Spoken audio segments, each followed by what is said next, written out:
Well, hey, I'm Dr. Hagmeyer, and in today's video, I want to answer a very common question I hear from patients that are battling with SIBO, and that is, what does a SIBO flare-up feel like, right?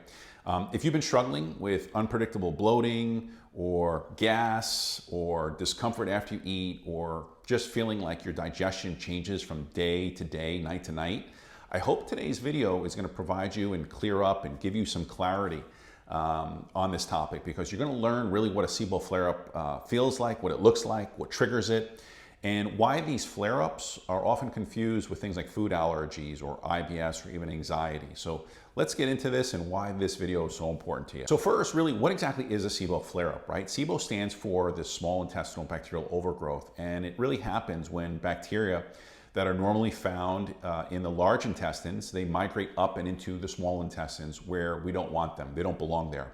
Now, during a flare-up, these bacteria are going to ferment undigested food, especially carbohydrates, too early in the digestive process.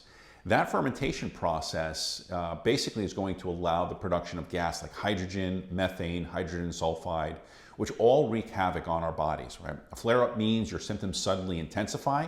This might happen after a trigger like a certain food, stress, travel, a round of antibiotics. It may also happen for no reason at all. But when it does hit, you're going to know about it. So what are some of the hallmark symptoms that people report during a SIBO flare-up, right? In other words, what does it feel like, right? Well, let me walk you through what most people report and some of the more common ones. So sudden bloating after eating, that's a big one. Many people describe it as their stomach is just blowing up like a balloon is being filled with helium within minutes to an hour after a meal's been consumed. You might wake up in the morning with a flat stomach and look 5 months pregnant by mid-afternoon. That's the first one. Number two is abdominal pain or cramping. This could be sharp, twisting, dull abdominal pain. This again is extremely common. The pain often migrates around the belly and may worsen with eating or later in the day. Number three is gas, belching, and flatulence. That excess fermentation produces and creates gas, hydrogen, methane, or sulfide, and not just the kind that causes discomfort. We're talking about real intense belching, foul-smelling, egg sulfur flatulence, and even sometimes pressure that feels like your abdomen's going to blow. Number four is diarrhea and constipation. Now again, this depends on the type of SIBO that you have, hydrogen or methane or hydrogen sulfide. But again, having urgent diarrhea or persistent constipation. Some patients will swing back and forth between the two of them. Brain fog and fatigue is another one. This might surprise you, but many SIBO patients will say that when their gut flares up, their brain just shuts down. They feel mentally sluggish, they feel forgetful, they feel foggy, they feel brain fog, and sometimes for the entire day and sometimes for a couple days. Mood swing and irritability, right? Your gut produces neurotransmitters like serotonin and dopamine, and so a flare-up here can again disrupt those chemical neurotransmitters. So you feel anxious, you feel overwhelmed, you feel emotionally off.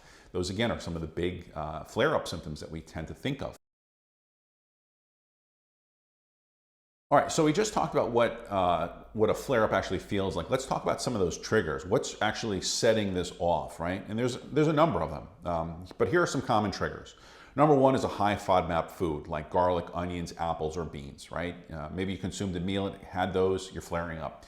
Probiotics that contain prebiotics, especially things like inulin, that can do it. Traveling, being in a different time zone, a certain bout of stress. Remember, stress shuts down digestion, it alters gut motility. Changes in hormones such as ovulation or being in a state of estrogen dominance if you're in menopause. Sleep deprivation, right? That can disrupt and repair immunity.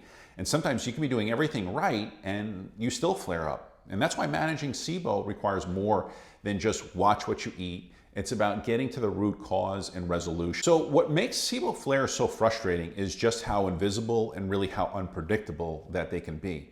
At one point, you can feel, look totally fine on the outside, but on the inside, maybe you feel exhausted, maybe you're embarrassed, maybe you're frustrated with food, right? You're discouraged by the inconsistency of healing in those initial stages when you're working with a doctor.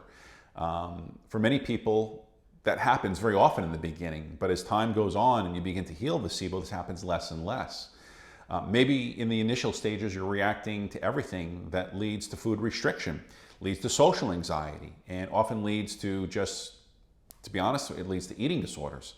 And so this isn't just uncomfortable at this point in time, this actually becomes debilitating.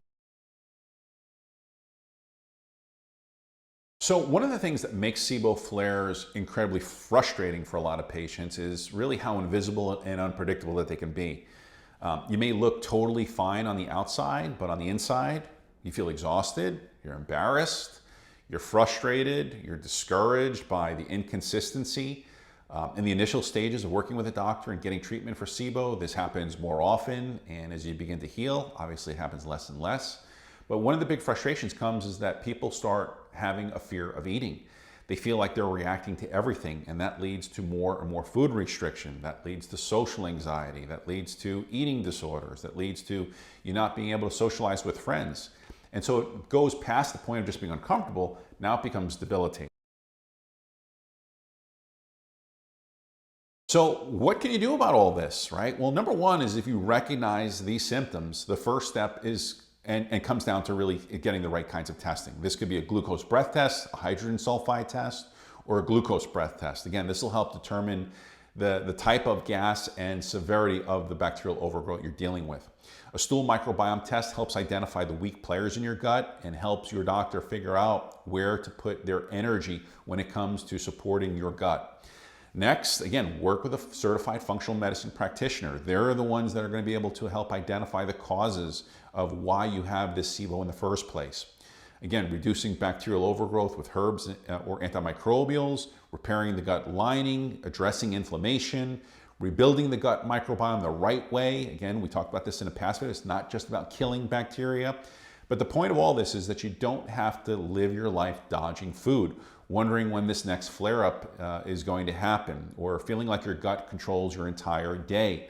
There is a path to recovery, and it starts first with understanding where your body needs help. Not suppressing your symptoms, but addressing the real root causes of these issues. I want to thank you for watching today's video.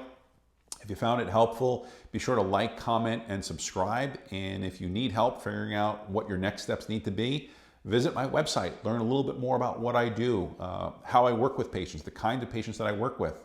I'm Dr. Hagmeyer, and I'll see you in the next video, either this one here or this one over here.